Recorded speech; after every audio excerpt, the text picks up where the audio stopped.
iyong tutuliin siya. Iba ng Diyos yun. Sa iyong binhi na si Kristo. Galatia 4:3, tingnan natin. Para malaman natin. 3:16. Ngayon, kay Abraham na sinabi ang mga pangako at sa kanyang binhi. Hindi sinasabi ng Diyos at sa mga binhi na gaya sa marami, kundi gaya sa isa lamang at sa iyong binhi na si Kristo. Tutuliin niyo.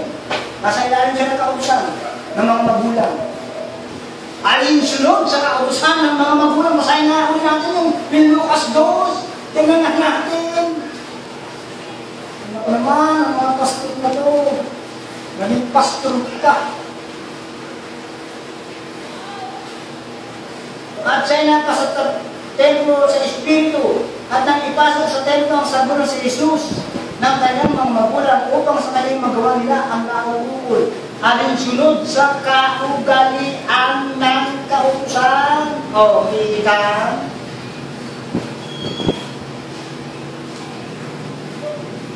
Basahin na natin sa English.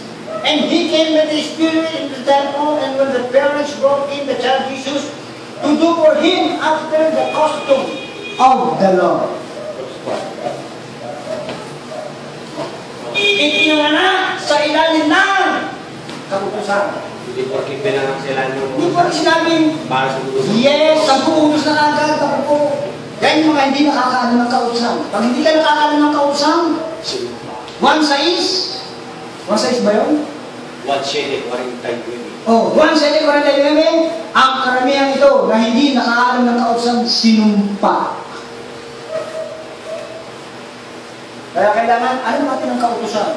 Paano mo dapat alam ang kautusan? Alam mo ang kautusan na hindi ka aariing gana. Alam mo ang kautusan na kung kanino ka aariing gana. Alam mo kung ano ang layunin ng Diyos sa 10 utos. Kung bakit may 10 utos. Kung ano ba ang 10 utos. Kapangyarihan ng kasalanan. Hindi kapangyarihan ng Diyos yan. Tapos susundin mo yung kapangyarihan ng kasalanan. Sige nga. Anong klaseng logic yun? Parang susundin mo yung kapangyarihan ng kasalanan. Nagkakaring nga talaga sa iyo ang kautusan. Sa ang kapaamtibo ng kamatayan ay ang kasalanan. At ang kapangyarihan ng kasalanan ay ang kautusan. Kapangyarihan ng kasalanan na, bakit ang kasalanan is kapangyarihan ng kautusan? Yan ang tanong ngayon eh. Bakit ang kasalanan ay kapangyarihan ng kautusan? Ang utos ay banal, magbait at mabuti. Ang kautos ay sa Espiritu. Ang tao hindi mabuti. Bakit? Diyos ang may sabi. Genesis 3, masama na lang palagi ang haka ng puso mula sa kanyang pagkabata.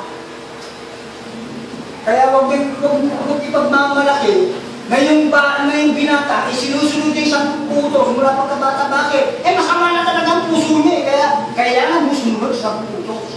Kaya kasi sinabi niya Apostol Pablo sa Roma 7:21, kung hindi kong gumawa ng mabuti, ang masama na sa akin, ayan.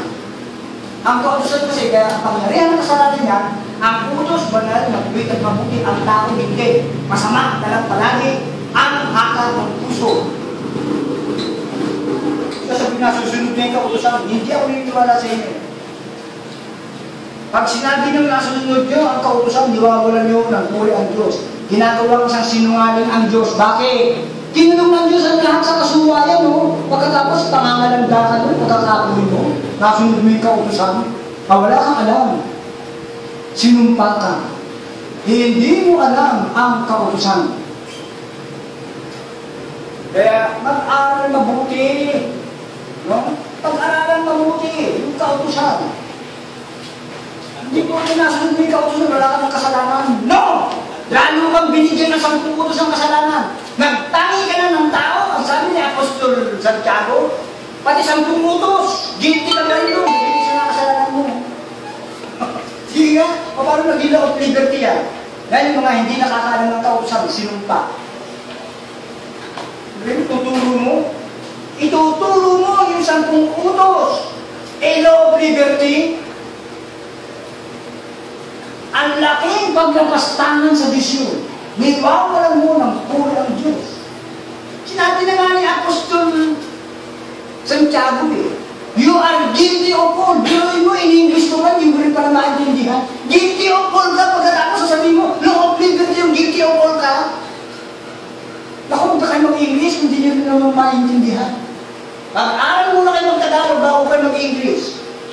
Kami rito, hindi kami marunong ng English, pero magaling kami umintindi ng English. Kaya nga mag-aral muna kayo ng Tagalog. Kasi kung bibisayain nyo yung English, naku, mamamali-mali kayo. Mag-aral kayo ng Tagalog. Kasi yung Tagalog, national language natin yan. Huwag na kayo pa English-English, ang papakita kayo, magagaling kayo mag-English, hindi nyo maintindihan. Kami rito, wala kaming galing mag-English, pero magaling kami umunawa ng English dito.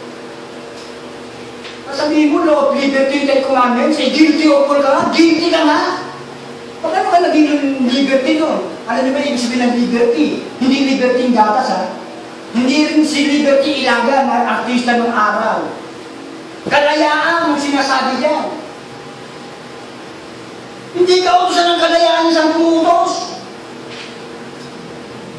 Hatol mo yan.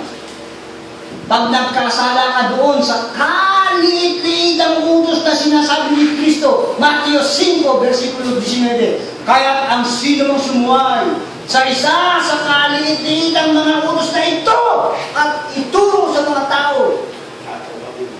Kaliit-liitang sa kanan na lang, hindi siyang utos yun.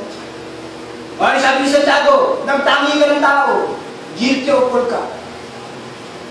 Sinabi na nga yung halimbawa dun sapagkat ang nagsabi, huwag kang pumatay, ay nasabi naman, huwag kang pangangalunya. Hindi ka nga pumatay, nangangalunya ka naman, nagiging makasalanan ka sa lahat. Pinaliwanag ni Apostol Pablo yun. Nagtangi ka ng tao. Ngunit kung kayo nagtatangi ng tao, ay hinaharulan kayo ng kautusan, gaya ng mga suwain. Guli mo, hakin mo kayo sa pumuutos, guilty of all ka, paano naging law of liberty yan? Uulitin ko, huwag na kayo mag-English kung di na maintindihan. Huwag niyo ipakita magagaling kayo mag-English, nakakahiya kayo. Pasensya na po kailangan dito maging matapat tayo sa ating mga sarili. Hindi namin inaayunan yung mali dito. Jerusalem Church yung God ka, tapos mag-i-English ka, hindi mo alam yung ini-English mo. Kita mo nga si Edwin Dagi o English na yan. Hindi pa rin na ini-English niya. Bakit? Bulag Pero mo si Kristo sumunod sa 10 utos. Yan.